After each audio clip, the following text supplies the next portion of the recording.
बहुत स्वागत योग्य है।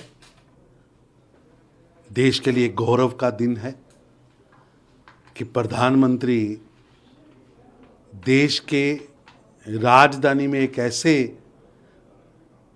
प्रोजेक्ट को चालू करने जा रहे हैं जो विश्व में भारत का मान सम्मान बढ़ाएगा और मानसिकता में परिवर्तन ला रहे हैं। देश का प्रधानमंत्री देश का प्रथम सेवक है और वो कुछ कर्तव्यों को लेकर देश के अंदर काम कर रहा है। इसलिए ये पथ राजपथ नहीं है, ये कर्तव्य पथ है। ये लोकतंत्र के मंदिर को जाने का रास्ता है। ये वो कर्तव्य पथ है। प्रधानमंत्री मोदी जी ने कर्तव्य निष्ठा से संकल्प लिया देश के गरीबों को जीवन में परिवर्तन लाने का। ये उसके लिए कर्तव्य पथ है। देश के अंदर गंदगी गरीबी को समाप्त करने का, इसलिए ये कर्तव्य पथ है। और देश के नाम को विश्व में रोशन करने का, भारत को विश्व की एक शक्ति बनाने का जो संकल्प है, उस संकल्प को पूरा करने का ये कर्तव्य पथ है।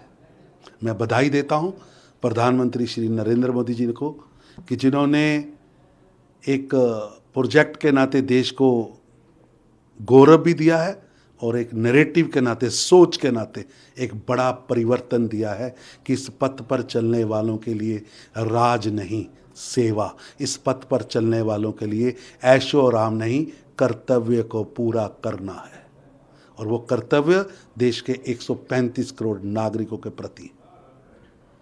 अगर कि बीजेपी अगर ये सोच रही है कि सीबीआई, ईडी, आईटी इन सब के माध्यम से ऑपोजिशन को डरा देगी, तो ऐसी कोई बात नहीं है। जनता भी जानती है, देश भी जानता है और एक भी ऑपोजिशन लीडर इससे डरने वाला नहीं है।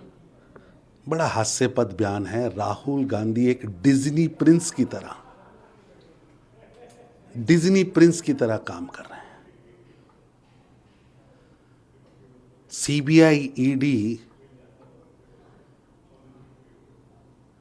चोरों को पकड़ती है, देश के खिलाफ जो लोग काम करते हैं, देश के खजाने को लूटते हैं, वो पकड़ती है। तो आपको किस बात का डर सता रहा है? क्या चोर की दाढ़ी में तिनका है, उससे डर रहे हैं? खुद धोखाधड़ी और जालसाजी के केस में लिप्त उसकी जमानत पर व्यक्ति देश की सुरक्षा एजेंसियों पर प्रश्न उठा रहे हैं।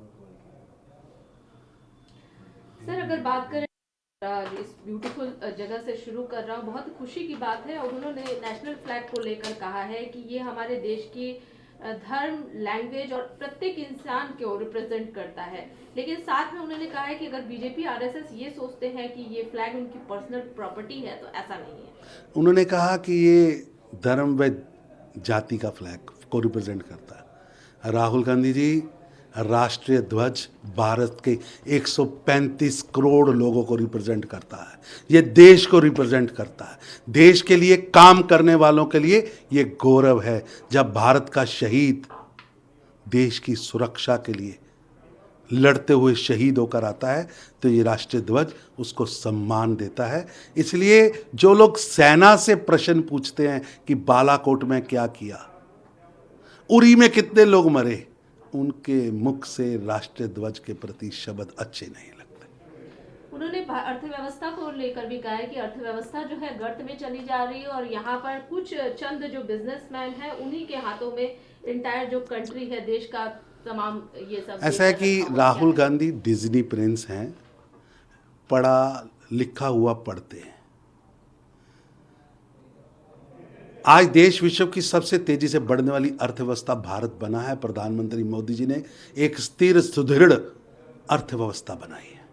दुनिया की सबसे तेजी से बढ़ने वाली अर्थव्यवस्था बनाई है। और राहुल गांधी जी, मेरे को बताइए, आप कह रहे हैं 80 करोड़ लोगों को पिछले 2 वर्षों से अनाज मिला है, उसमें कौन सा उद्योगपति है? 12 करोड़ भारत के नागरिकों को शौचालय दिया गया। 12 करोड़ भारत के नागरिकों के घरों पर रसोई गैस पहुंचा, फ्री रसोई गैस पहुंचा। लेकिन राहुल गांधी तो डिज्नी प्रिंस हैं। उन्हें सबसे तेजी से बढ़ने वाली अर्थव्यवस्था, विश्व की 5वें पायदान पर पहुंचने वाली भारत की अर्थव्यवस्था, उस पर गौरव ही नहीं होता। आज हमने ब्रिटिशर्स को, जिन्होंने हम पर 200 साल राज किया था, उनको पीछे छोड़कर आगे बढ़ चुके हैं। राहुल गांधी जी, ये जो आपने चश्मा लगाया है ना,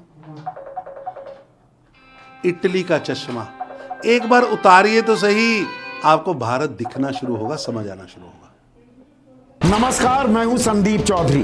अगर आपको ये वीडियो पसंद आया हो तो इसे लाइक और शेयर जरूर करें, और हां, हमें सब्सक्राइब और फॉलो करना ना भूलें, ताकि आप देश और दुनिया की कोई खबर मिस ना करें। तो जुड़िए हमारे साथ और देखते रहिए News 24।